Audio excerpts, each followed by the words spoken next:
Ora, muito bom dia a todos.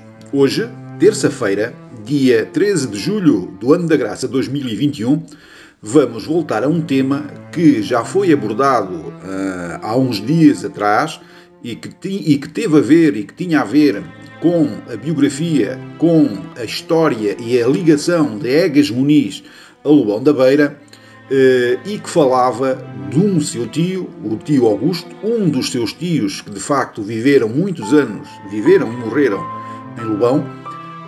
Portanto, nós voltámos a essa história, fui pesquisar e na biografia de Egas Muniz, escrita por João Lobo Antunes, pelo Dr. João Lobo Antunes, também já falecido, encontrei de facto aqui a verdade sobre a história do criado que supostamente teria sido morto pelo tio de Egas Muniz, pelo tio Augusto, e que teria sido depositado num tonel de vinho e que uns anos mais tarde, ao tirarem vinho desse tonel, começaram a sair pela torneira, que também pela torneira, não sei se seria pela torneira, também não está dito isso, não é? Mas que apareceram ossículos, apareceram pequenos ossos no vinho, o que indiciava que de facto o criado tinha sido depositado depois de morto nesse tonel, nesse pipo.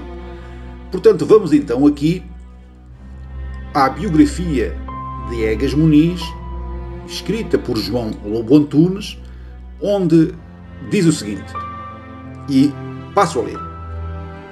Ao tio Augusto, Egas dedicou igualmente muita amizade, o que contrasta com as referências que faz a seu pai, que parecem apenas o seco cumprimento de uma obrigação filial, pois a proximidade entre ambos não terá sido muita. Portanto, entre ambos, neste caso, não teria sido muita, e agora é um à parte, para que se perceba. Portanto, Egas Muniz não tinha uma relação muito forte com o seu pai, ao contrário do que tinha com este seu tio Augusto. Voltando à leitura.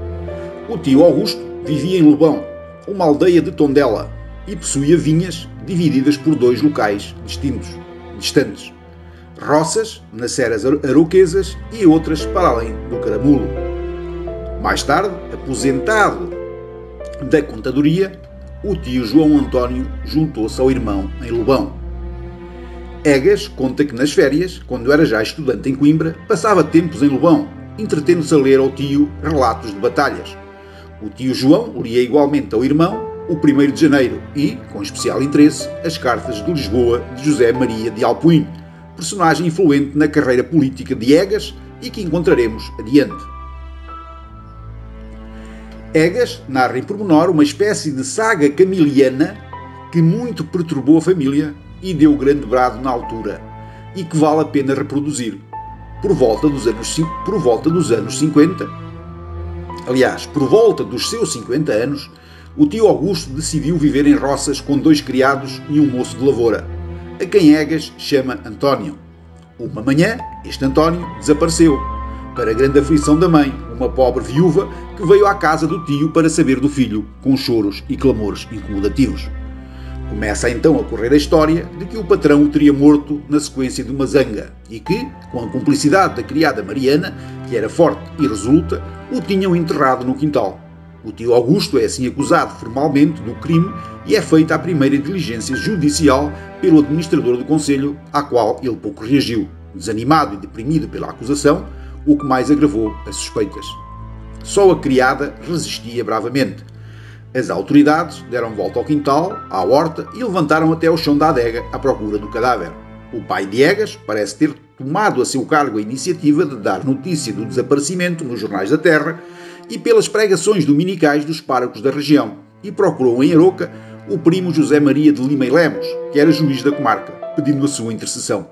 As coisas complicavam-se até que chega a Roças Manuel, um canastreiro de Mansores, que ouvira a pregação do vigário e comunicou à família que o desaparecido se encontrava no Porto, para onde partira em busca de melhor sorte, trabalhando como moço de fretes numa mercearia da Rua da Sedufeita.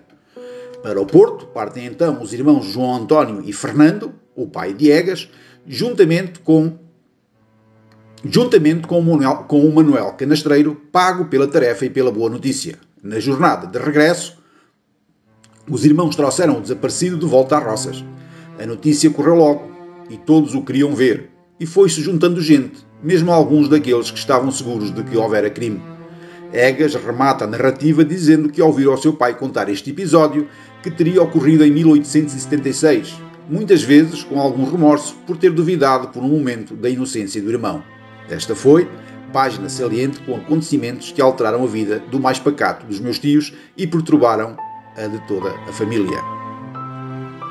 Acabamos assim a leitura aqui deste excerto da biografia de Egas Muniz, que foi escrita por Lobo Antunes.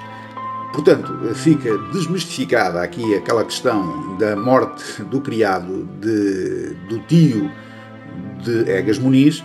Ele de facto não foi morto, não foi colocado em nenhum túnel, ele saiu das roças, foi à procura de uma vida melhor para a cidade do Porto. Entretanto, alguém que soube do seu desaparecimento localizou, deu a notícia nas roças. Entretanto, o irmão de Augusto, o suposto assassino e acusado, o irmão de Augusto, portanto o João António, e o pai de Egas Muniz foram ao Porto e foram buscar o dito criado e trouxeram de novo até às roças. Portanto, fica aqui esclarecida esta questão. Portanto, não é verdade, à luz do que está escrito nesta biografia, não é verdade que o tio Augusto de Egas Muniz se tivesse refugiado, se tivesse vindo esconder em Lobão da justiça que o procuraria pelo assassinato do seu criado, de um dos seus empregados. Portanto, o que fica de facto, e importa voltar a repetir, Egas Muniz vinha passar as suas férias ainda antes de estudante a Lobão com esses seus dois tios, que era o tio Augusto, dois tios solteiros, o tio Augusto e o tio João António, que viviam na casa do Corte Real, uma família bastante conhecida na aldeia e uma família bastante conhecida e com grande influência, que depois, mais tarde, viria a falir, mas que à época dos acontecimentos era uma família bastante poderosa na nossa freguesia. Portanto, ele vinha passar aqui as suas férias. Depois, quando andava a estudar em Coimbra, Egas Muniz voltava sempre a Lobão, vinha sempre a Lobão. Aliás, foi em Lobão, e importa se referir, nós já falámos sobre essa questão, mas quando se fala de Egas Muniz, temos que dar sempre nota desta situação, porque é uma importante nota biográfica de Egas Muniz, que foi ter conhecido a sua futura esposa em Lobão da Beira, numa festa que foi realizada no adro da igreja, no que é hoje o Largo Cândido de Figueiredo, e que depois, então, levou ao seu casamento na igreja matriz de Cana de Santa Maria, esposa essa que era oriunda de uma família que tinha estado no Brasil, sendo ela mesmo nascida e natural do Brasil. Então, ficamos por aqui hoje. Espero que tenham gostado deste apontamento. Voltaremos amanhã, em princípio, com uma nova gravação, e desejo-vos um resto de boa semana e até amanhã, se Deus quiser. Muito obrigado.